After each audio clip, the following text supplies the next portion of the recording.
How's it going there today, Chris? Good. How about yourself? Nonstop, but good. So many things I Good. want to ask you, but getting the housekeeping out of the way. Looks like you have a big match at Slammiversary coming up. Yes, I do. You're against Moose. Any different preparation required for that kind of a match? I don't think so. Just the general things you do before a match. You study your opponent. Try to come up with a game plan, and then try to apply that game plan. That's the best you can do. Be in the best shape as possible. Just be prepared.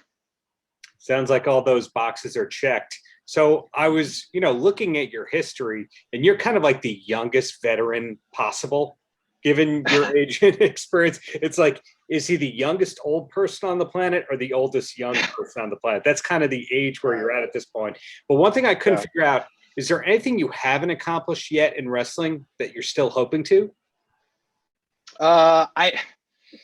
Not really. I don't have any like expectations or huge goals. At this point, especially with all the injuries that I've endured, I just feel lucky to be able to continue to make a living off pro wrestling now. I just want to be able to continue to do that. I just have a mindset of, only compete with yourself. Who cares what others are doing or how others criticize you? Just be the best you can possibly be. And, if I only compete with myself and I know that I'm doing the best I can possibly do, then, I'm happy with that. Yeah, we've been regularly seeing you on television, somewhere between 10 and 15 years of your career. Injuries aside, it's just he's always been working. We've always seen him around. And when you think about it, your favorite TV show, probably those people were not on TV for 10 years. So I have to imagine there's a big feeling of relief of going, I've got 500 hours of TV time at this point. Yeah, I do think that helps a lot, especially because, when you're injured, you just disappear. You're right. You're just gone. Right. And in like wrestling fans' mind, especially, they're super fickle, out of sight, out of mind. They don't think about you. They don't talk about you.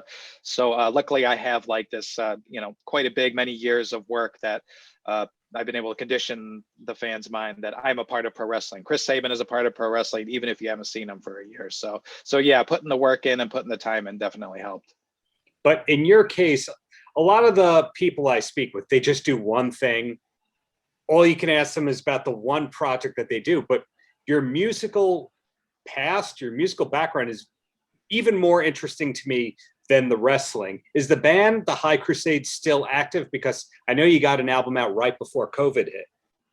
Yeah, that was recorded a while ago. We actually haven't played together in years.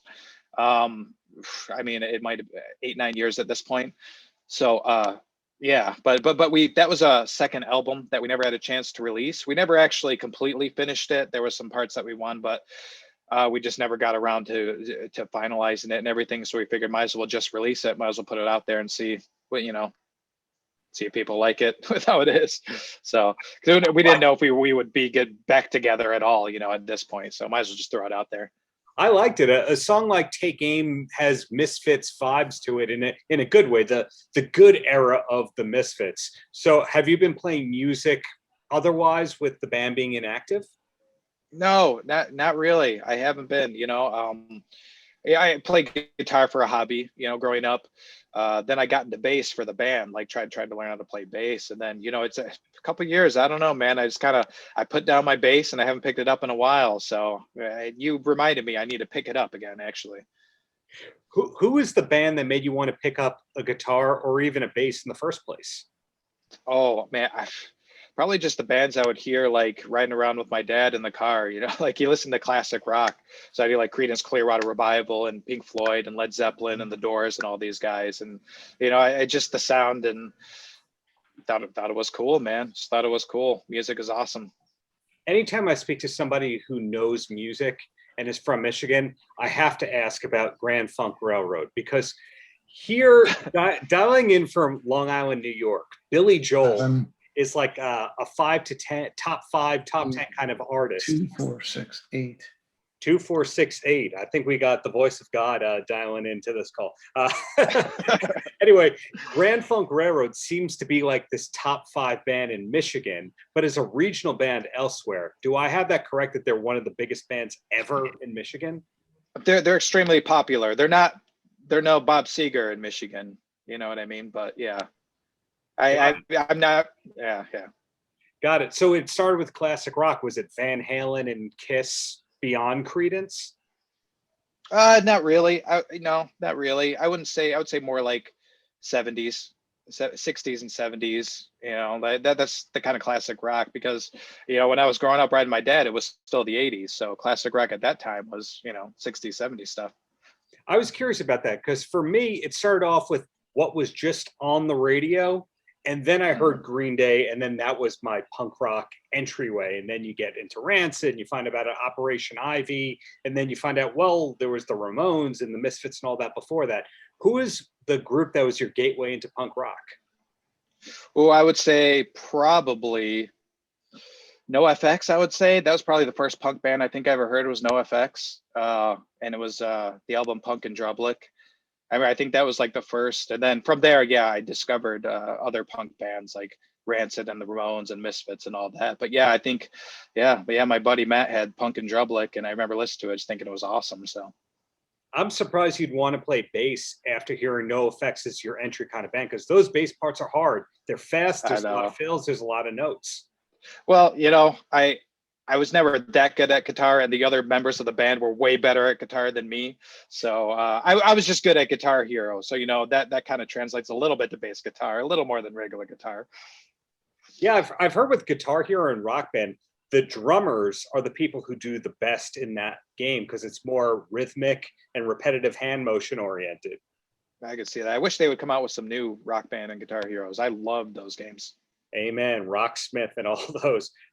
So tying together Impact and music, it seems to me like 20% of the Impact roster is musical or has musical aspirations. Like I know Chris Bay plays. Who else plays? Rich Swann. Have you ever heard Rich Swann play guitar? Yes, he's brought the guitar into the locker room before. That was, without revealing too much, I was curious if there were guitars backstage because anything that's related to a shoot, a film shoot, a TV shoot, there's always downtime where people are waiting around.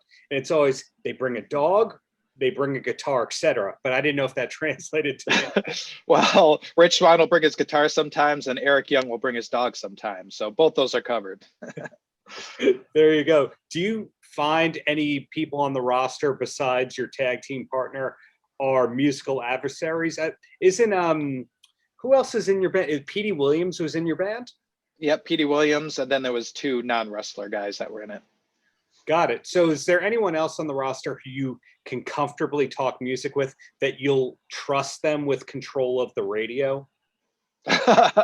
Yeah, definitely Petey. Petey and I ride together, and we kind of both have, we talk a lot about like 90s alternative and stuff. That's where I think we have a lot in common there. Got it. So moving it all ahead, got the Impact. The band hopefully gets back together. Gaming, I hear you're a gamer as well. Yes, absolutely. What are your feelings, if any at all, about Google Stadia? Have you ever tried that? No, I haven't. I mean, I think it's a cool concept. I've never tried it, so I really couldn't tell you much about it. What are your go-to games then? Apex Legends, for sure. I've been a big Apex guy for the last couple of years, since it came out, really. And that kind of took the forefront of like any game. And just because I don't know what it is. I don't know if I'm just getting older or what, but I bought Cyberpunk, and then I played like a couple hours of it, but then like I find myself one of these gaming sessions to where like well, if I'm going to get into that, I want to play that for like 3 or 4 hours, but I could play Apex Legends. Hey, maybe if I feel like doing something else in 20-30 minutes, I could do something else. I'm kind of in that mindset, so I'm like, I just want these short little bursts of video games, then maybe I can go out and do something else. On my PC, I play a lot of Heroes of the Storm, so yeah, it's pretty fun. And I use those.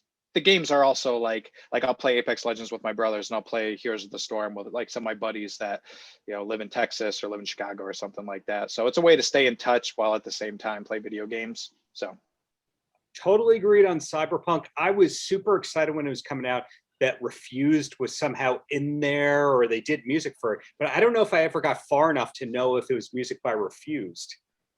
Oh, okay. Yeah, I'm not sure. I didn't get far enough either. You don't know. I don't know. They didn't do a good job with that part. But It sounds like you got a pretty full life there. So 2 quick questions, then you're free. And the first one is, what should we be watching on TV if we need a new show to start besides Impact on Tuesday nights on Access TV? Well, I just started watching Loki on Disney. I haven't seen the second episode yet. I've only watched the first episode. I like all those Marvel series that they're pumping out. I think they're really good.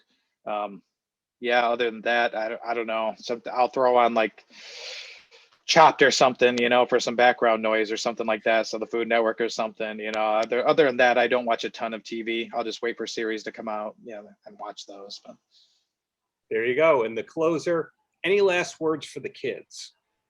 for the kids, yeah. Don't grow up. It's a trap. That I'm trying to think of who those lyrics were. Was that I've heard them before. I know that's I'm quoting somebody. I can't Less remember who Than it is Jake? off the top of my head. Possibly. Yeah. I'm not sure, but I think that's a great quote for kids though. Well, there you go, Chris. Thank you for your time. Looking forward to what's next from you, no matter the medium. Keep it up. Thank you. Thanks. Appreciate Take it. care. Paltrocast.